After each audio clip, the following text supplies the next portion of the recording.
You have to break the armor of your own heart. You've got to be willing and courageous enough to do so, to break your own armor. In fact, to change takes a hell of a lot of courage. It takes a lot of guts. It takes doing it even though you're scared to do it.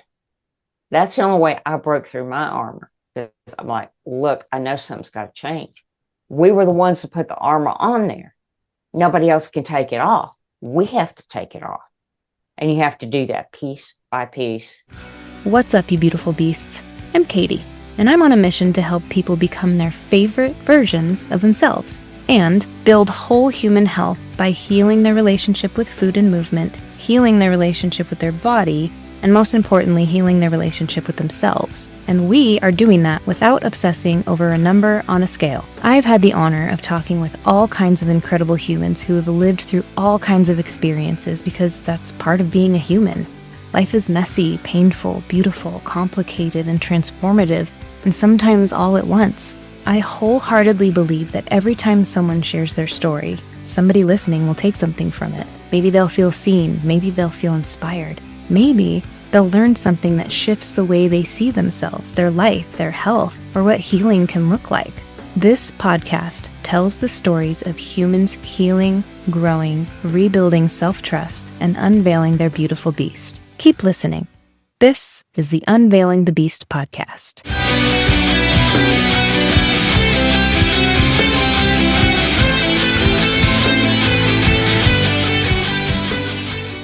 Well, welcome to the Unveiling the Beast podcast. Thank you so much for coming on. Can you tell myself and the listeners a little bit about who you are and why you think you are who you are? All right, I'm Teresa. I'm a combination of a motivational speaker, a podcaster, and a musician. I've been a lifelong trauma survivor. 3 years ago, I developed a process to pull me up out of all that trauma because 5 years ago, my dad died and everything fell apart, ripped apart, everything. I didn't know what I was going to do. So 3 years ago, I produced a radio vignette series called A Positive Life Moment with Teresa. And I was in the planning stages for that. And I just heard this crystal clear voice saying, Teresa, you've got to change. You're doing the exact same thing, expecting different results. And that's when everything finally clicked. And it took me 3 years to develop the framework of the self by sheer practice. Because I think one of the things that we don't understand is when you've been traumatized or had any sort of trauma, you stop loving yourself first and foremost. You eventually stop caring about your attackers, but at first, it's not them that you wind up focusing on. It's you. And that was one of the first tenets I had to learn, and it was difficult, how to love yourself. There's 4 different tenets: self-love, self-respect, self-confidence, and self-appreciation. And 3 years on, I'm not having any panic attacks. I've stopped having panic attacks. I'm more grounded. I'm more authentic to myself. And a good part of that is also, which isn't talked about a lot, is self-compassion and self-forgiveness. Those are also very necessary. And one thing I'll point out is forgiveness is not for whoever hurt you. It's for you to snap the chains and heal yourself. Yeah. But that's a little bit about what I am and what I do. I kind of want to pick that apart a little bit. Are you, two things, are you open and willing to share your story with the listeners? Yes, of course. That's what I'm doing now. Okay. And then the second part, of course, will come after the first part, is if you could just kind of explain the difference between the 4 Sure, of tenets. course. Yeah. But first, let's start with your story, because it is a podcast of stories and we love stories. So, all right. I started experiencing trauma at the age of 2 years old. I was a very sensitive child. My younger brother only lived 18 hours. He was born in November. And all I was told was, one minute you've got a baby brother, the next you don't. There was no explanation. And I got to the point where I was blaming myself for his death, which it wasn't. His lungs weren't fully developed, and that was explained as I got older and was able to understand. And I've gone through all sorts of stuff like that. I mean, my dad, God bless him, was an alcoholic. I got to spend the last 2.5 years of his life with him. He was a completely changed man. I'm so grateful to see that. I've gone through 2 sexual assaults. I've had an ex-husband try to kill me. And I didn't have any boundaries, Mm. didn't have any self-confidence either. I mean, it was just like I took hits harder than most people, especially emotional ones. They would just leave me drained and in bed or crying. I mean, there was one year I can point out, 81, I had lost my uncle one Sunday in January. I turned around and lost my granny the very next Sunday. And then the final blow was when my grandfather died on April Fool's Day. I don't know how I got through that year. I mean, I'm surprised they didn't fail me for as much as I missed, but my doctor was very understanding about that. You don't understand until maybe later how all this trauma fits in. I was picking the wrong people, the wrong love relationships. Number one, I didn't know how to love myself. I had no way of knowing what that was. Mom, bless her heart, when she and dad divorced the first time, she had a hell of a job trying to raise 2 kids by herself. There was a lot of stuff that went on with that. And it was just one thing after the other. And I didn't talk. The first time I was raped, I went quiet for 2 years. I couldn't even speak to my own brother, my youngest brother. I couldn't even speak to him for 2 years. I mean, somebody put a knife through my heart, I wouldn't have felt it. Mm. It's just because they closed ranks around me. And at that time, my family was that close. They closed ranks around me and reminded me of who I was, what I was, and that regardless of what happened to me, I was still loved. And then after my divorce, I had already started developing panic attacks because the marriage was abusive, but I was smart enough to get out. I do remember my mother's wisdom. Look, I'd rather you come home than come home in a casket. She knew something was going on. I wouldn't tell her. I lost a cousin, and that was the excuse to get me from where I was to to where the funeral was. And Mom finally sat me down. She said, "Look, I know something's going on. Talk to me." And I finally did, but it was rare that I could get stuff like that out because I didn't know who I could trust. Mom, I did, and she said, "I don't want you going back because you go back, you won't come back." Mama was a wise woman. And then, I started taking care of Dad. I took care of both parents when they were sick. And it was really hard because there's one time I can remember I wound up having to not be the caregiver and be the daughter. There was something going on. I can't go into detail, but I finally looked at him. I told him, I said, "Look, he's in there suffering. You don't do something about it, I'm leaving because I'm not going to sit here and watch him."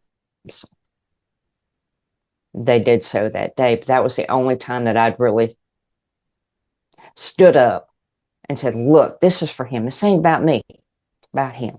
And I'm not going to sit and watch somebody suffer when I know there's something that can be done." And then when he died, my whole world just fell apart completely because all that trauma I'd held in for years, I started being able to not function. I mean, I didn't know what I was going to do, where I was going to go, or anything else like that because I had built my world around other people 99% of the time. And it took a while. I mean, I was still grieving Dad's death, going through the motions. I had taken training for voiceover. I still work occasionally as a voiceover. But those first 2 years were just god awful.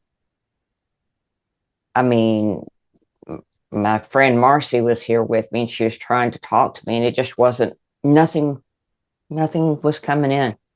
Just like I was blind, deaf, dumb, and stupid. Forgive that. But then when I started going up to I started volunteering for the radio station because in my younger years, I did want to be on radio. I did do that.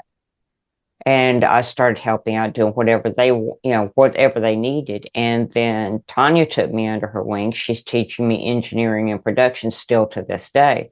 And then I pitched our station manager on just a little radio vignette series. I remember the discussion. There's so much negativity out in the world. Wouldn't it be nice for somebody to wake up with something positive for once? I mean, look around. And he automatically agreed to it. He said, cut a couple and we'll see where we go from there. And they're still going. In fact, I just cut 40 more. I try to cut 40 at a time, but they constantly play. Mm-hmm. But, it was during that time that I got the wake up call. Hey, can't keep living like this. You just can't. And one of the things, and I'll bridge into the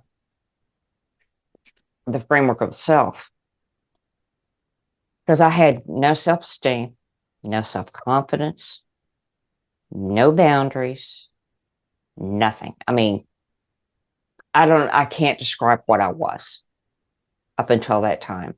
And it took little steps, and I'll go ahead and explain about that. The first step of the 4 steps is self-love, and this is one of the most critical that I found for myself. I had to learn to start loving myself, not cutting myself down when I made mistakes, not bullying myself, not saying mean things to myself.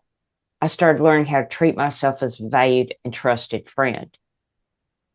If I made a mistake, I'm like, okay, this isn't the end of the world. Instead of doing what I would have done previously, beat the crap out of myself. I started treating myself with love and compassion. Okay, so I made a mistake. Is this the end of the world? No. That's one part of it. The second part is self-respect, and I had a hard time with this. I really did.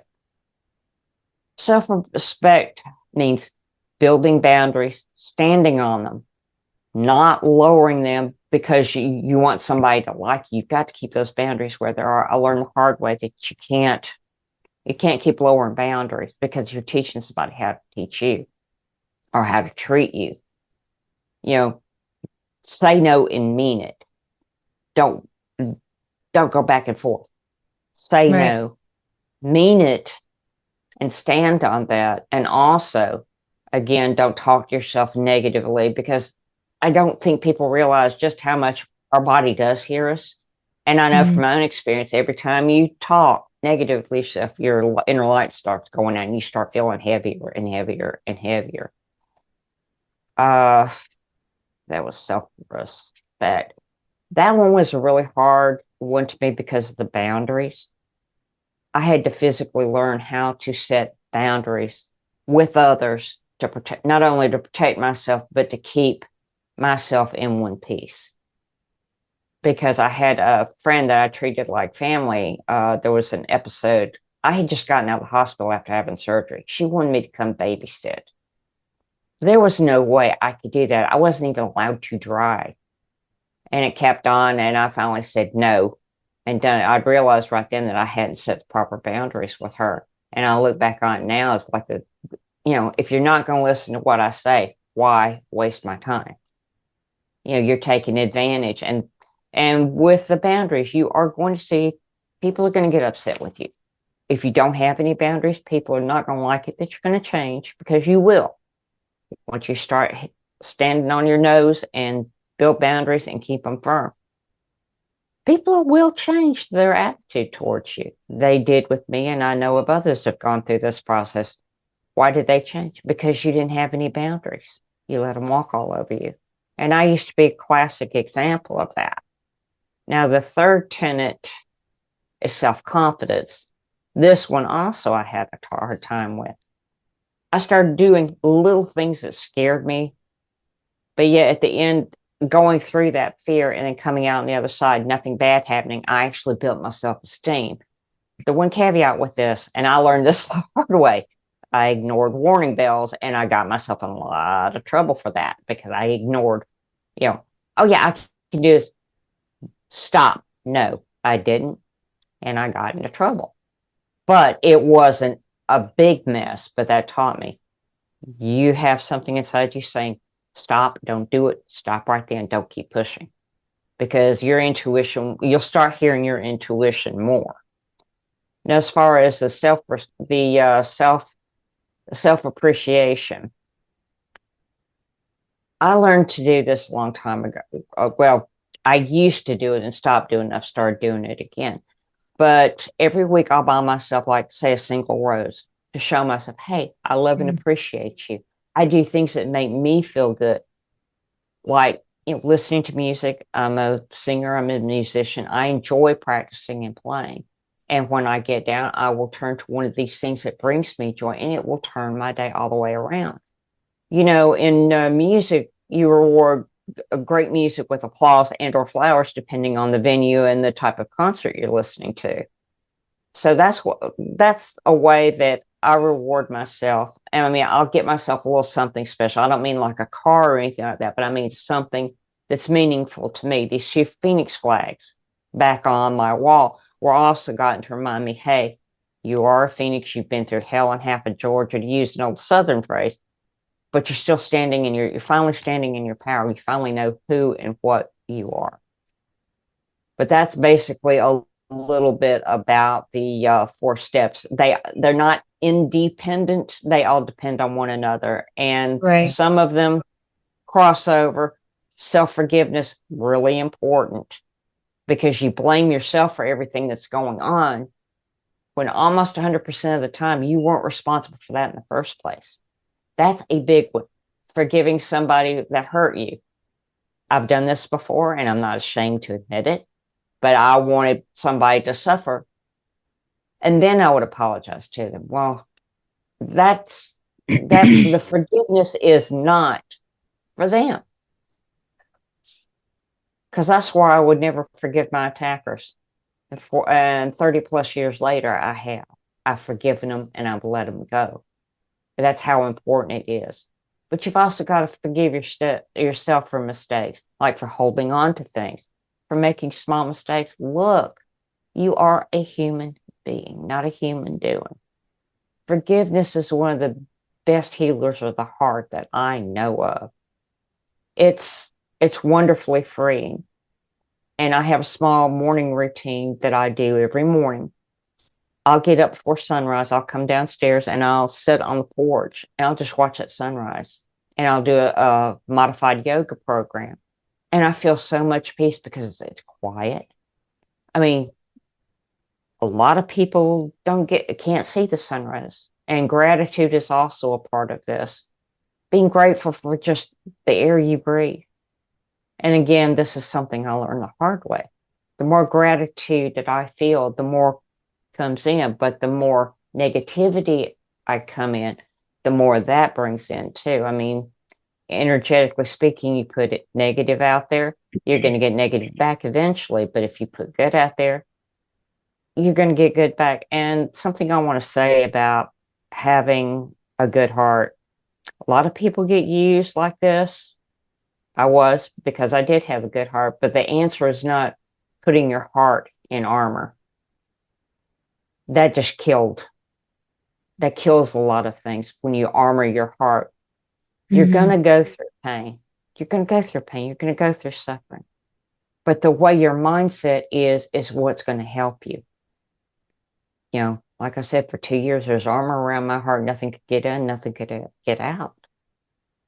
And reliving the memories can be difficult at times, but I take a look at who I am now as opposed to all that stuff, and this is going to sound funny, but be grateful for everything that happens, whether it's good or not so good, because without the not so good, you wouldn't be who and what you are today.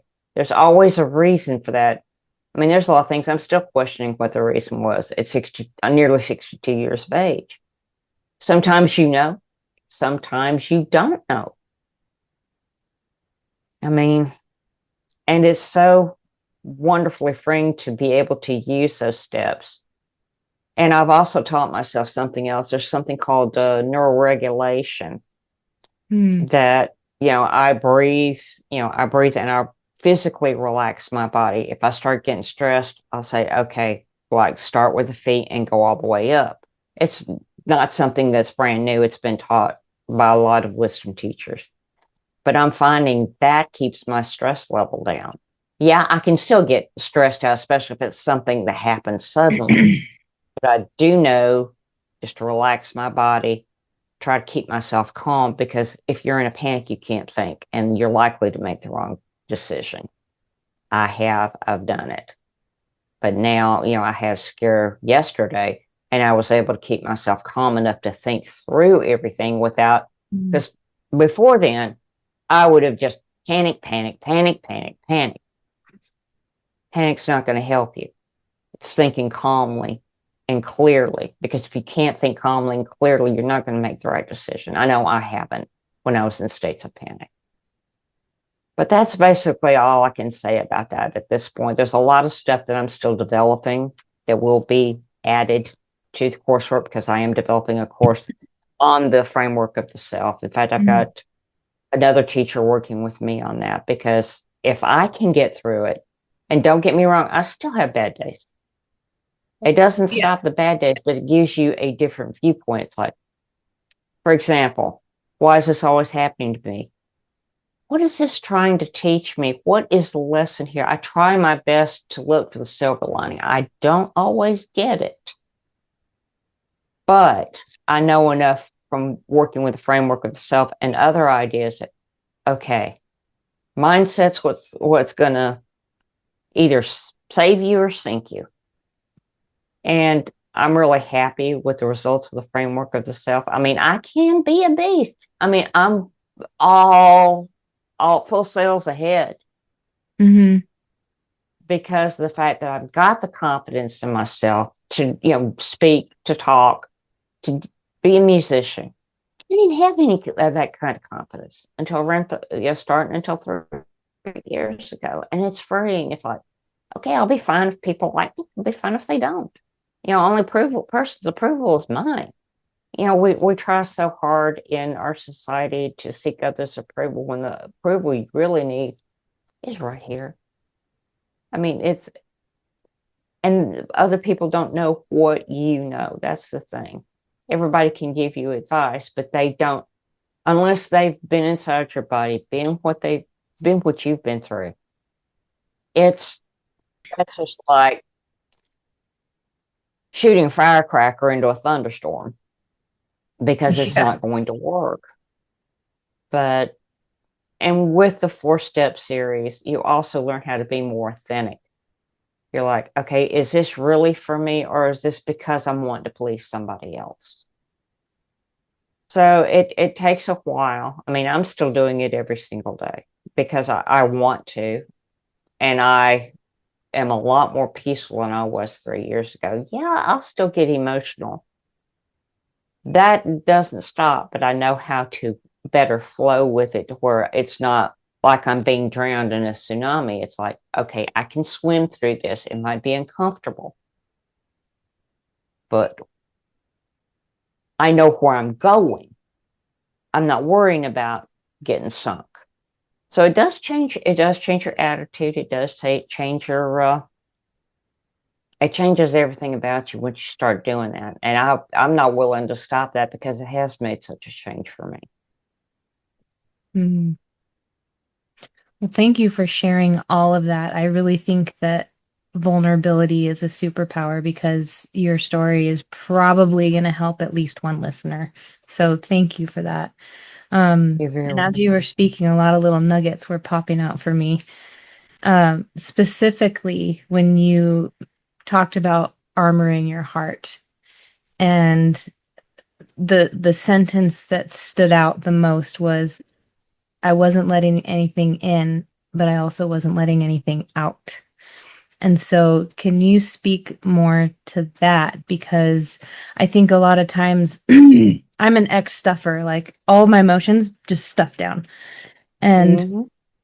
what people don't realize is you can't just stuff one emotion. When you stuff one, you're No, stuffing all of them. So you can't, if you're stuffing the bad stuff, you're also stuffing the good stuff. So if you could go a little deeper into the armor of the heart. sure. I mean, it's normal reaction when you've been hurt to want to armor your heart. The problem with armoring your heart is You can't let anything in. You can't let anything out, and everything that's inside you. And this has been proven can turn into disease because I wound up with thyroiditis because I was stuffing so much in. Nothing was going in, nothing was coming out. And it gets to the point where you'll explode because you're not releasing all that stuff. It's still staying stuck inside of you. Armor, we tend to armor when we've been hurt. I'll give you an example. It's not necessarily armoring the heart, but for a long time, I wore my clothing as armor, like coats, jackets. I wore that as armor to protect Mm-hmm. myself. And that was before I discovered this. So there's many different ways of armoring. You can use physical clothing as armor. You shut off your heart, shut off your feelings. The only problem is I really wouldn't recommend that because your feelings start dying. You stop being authentic. You stop feeling anyway. And that can be dangerous for various reasons. I mean, most of which is if you live from your heart or live from your emotions, you're not allowing anything positive to come in, but you're not allowing anything negative to get out either. Mm-hmm. And to break that armor once it's hardened around your heart is hard because you want to stay protected. But as you have rightly said, being vulnerable is a superpower. I mean, I've heard people say, well, why are you so vulnerable? You know, you're just going to get taken advantage of. I disagree with that. It's my choice if I want to be that vulnerable. It's my choice to risk pain. Not risking pain. I know what it was like to not be without feelings for over 2 years. Believe you me, I do not want to experience that again, ever. Yeah. Because that was just like, as I told you before, somebody stabbed me in the heart, I wouldn't have felt it. I mean, I was at that point completely physically, mentally, emotionally, and dare I say it, spiritually numb. And I had armored up. It took a while, but you can break that armor. It's not wise to armor your heart like that because you can't bring the good in. Once that armor around it, everything that's inside your heart and your body's going to stay there. Everything outside can't get in. I mean, you have to break the armor of your own heart. You've got to be willing and courageous enough to do so. To break your own armor, in fact, to change, takes a hell of a lot of courage. It takes a lot of guts. It takes doing it even though you're scared to do it. That's the only way I broke through my armor. Because I'm like, look, I know something's got to change. We were the ones that put the armor on there. Nobody else can take it off. We have to take it off. And you have to do that piece by piece. And that's one thing that the 4 steps in the framework of the self will deal with. Because I spent a lot of my life in armor of one shape, form, or another. It's not fun bearing around that extra weight, especially because I wanted to feel, but I was terrified to feel. I've been hurt so many times before, and that when you're hurt to a deep extent like that, you will automatically armor up. I did. And as you get older, that weight just gets heavier and heavier and heavier until you get a wake up call, like somebody knocking the door. Hey, it's time for you to take that armor off and live again. Because armoring can also affect your ability to live as far as living authentically. Some people will tell you that, okay, get vulnerable, you get hurt. Yes, that might be true, but I'm the one willing to take that risk. I'm willing to get my heart hurt again. For years, I wasn't. I didn't want to deal with that. And the other thing is when you're talking about attracting people, if you don't know that there's not another better way to live, how are you going to know? I mean, you're just Yeah. going to live life the same way, and it just keeps going down. But if you've got the courage to say, wait a minute, isn't there a different way for me? And start looking. Because a lot of times we tend to just stay in routines, because A, we've been taught them, B, they could be generational, or C, that's what shields us. I'm not saying don't have shields, but I'm saying armoring Right. like that That's going the inside out because you're not going to be able to feel, and pretty soon you're going to lose the ability to care. I did. I've been through it. That's why I'm Hmm. saying something about it. I'm so glad that I unarmored myself. Now, okay, yeah, I've gotten hurt, but yet I forgave the person, just kept right on going. I was like, look, Yeah.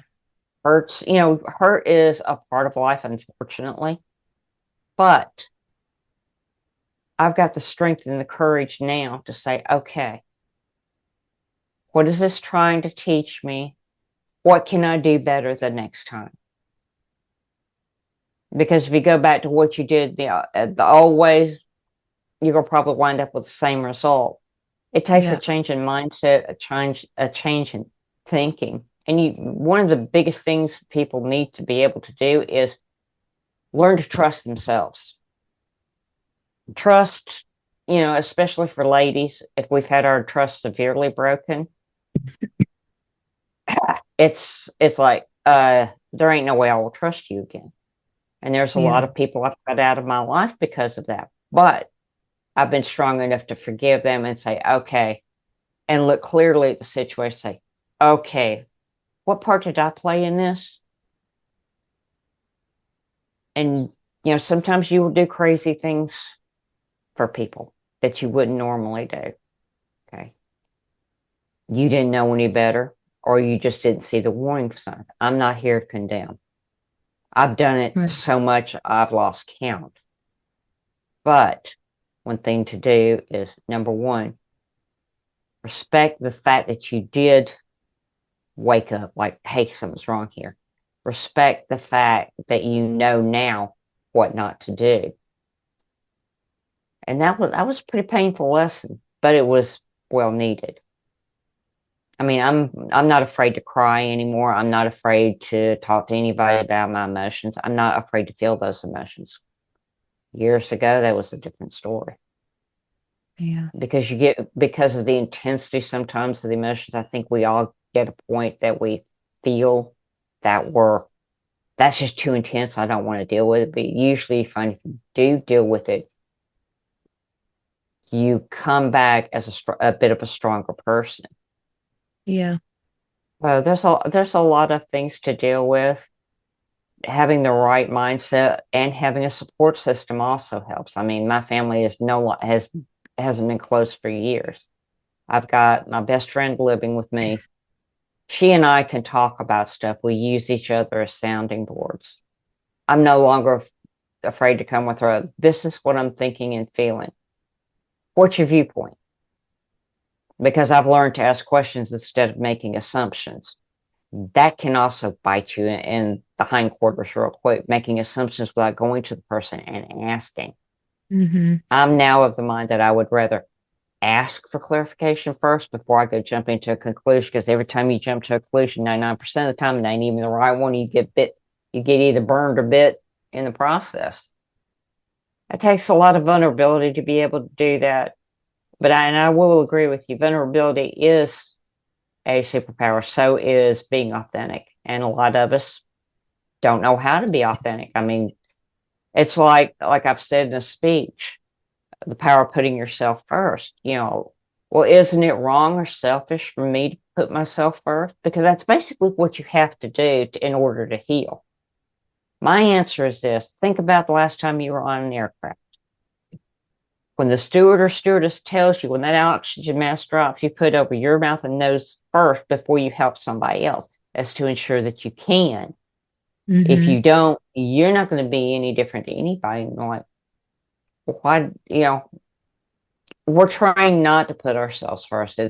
Especially as ladies, we are taught, give, give, give, give, give. What happens when Hmm. you need to give and you ain't got nothing because you're giving it to everybody else? You've got to leave some for yourself. You've got to take care of yourself first, Yeah. or nothing's going to make any sense and you're going to be mad, frustrated, and everything else because you're not taking the time to take care of yourself. Self care is also vital in any healing process. Taking time out for yourself, read, to meditate, to go for a walk. That's not selfish. If it is, somebody's not thinking, somebody is not really thinking about, okay, we've got to be, especially as ladies, we usually are the ones that hold everything together, and some of the gentlemen too. They're the ones that are holding everything together, but yet you're given to everybody else, but you're not given to yourself. Yeah. And that's when anger, frustration, and all that other comes in because you've got to take care of yourself first. I mean, there's no really two ways about it. If you don't take care of yourself, how are you going to help somebody else? And that was a hard lesson to learn too. You're speaking directly to me right now, by the way. Like for my own vulnerability. I'm I in that had to learn constant that. reminders every day. I had Do to some learn Katie that time. because I wouldn't take care of myself. It was, Yeah. everybody else me last. Well, unfortunately, now I'm at the point I take care of myself first, then I'm able to help others. Hmm. It was a hard lesson to learn, but that's the way we're taught, especially if we've been traumatized in any way, shape, or form, regardless whether we're male or female, because trauma happens to guys just like it does us ladies. Yeah. But that's just not talked about as much anymore. But guys deserve the same respect that the ladies get, especially if they've been traumatized. They can go through things that are supposedly just women go through wrong. That's a misunderstanding. But you have to take care of yourself first. Bottom line, for any type of healing, you have Yeah. to take care of your thoughts, your needs, first and foremost. Then, now I'm not saying abandon all responsibility. That's not what I'm saying. What I'm saying is Right. you've got to take care of yourself first. You've got to take time out for yourself, or otherwise you're going to wind up bitter Yeah. and angry. You know, why do that if you know that if you take care of yourself, and that's physical, mental, emotional, and spiritual, feed yourself nourishing food, take a break, take a couple of deep breaths before you respond to somebody that's made you mad. Hmm. And that was, again, that stuff is very hard to learn, Yeah. especially when you don't know how to do it. When you're so used to just spouting off and then getting yourself in trouble because of it. But I do my best now, and even now, I still slip. I'm not perfect, but usually I'll stop and like, why? Okay, change viewpoint. Why am I being triggered? What's triggering it? Is this something old, or am I just reacting instead of responding? And learning how to respond was very difficult for me because I was so used to reacting. Hmm. Now, for the most part, I can respond before I react because sometimes the first reaction you come up with might be would be the truth, but the problem is, depending on the circumstance, you wind up either hurting somebody else or getting yourself in trouble. But the thing of it is, you've also got to be authentic to yourself. You can't hold that crap in. That's like acid. And I'll share something my mother taught me many years ago. She said, Diane, which is my middle name. That's the name family and friends call me by. She said, I want to tell you something. She said, hatred, bitterness, jealousy, envy, doubt, all those negative emotions do more damage to you because they're stored inside than on anybody that you would pour them on. And that stayed with me all my life. I still live my life by that. I won't cancel that stuff because I look at it like, why would you be jealous of me for? You haven't walked my footsteps. You don't know what it took for me to get there. Why be jealous? You got talents of your own that I probably will never have. Yeah. Am I jealous of you? No. We need to support one another, not try to attack and destroy each other.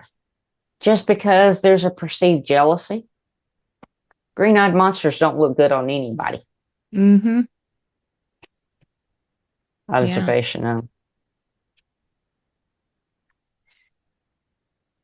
I just wanted to say one thing back to the self-care piece.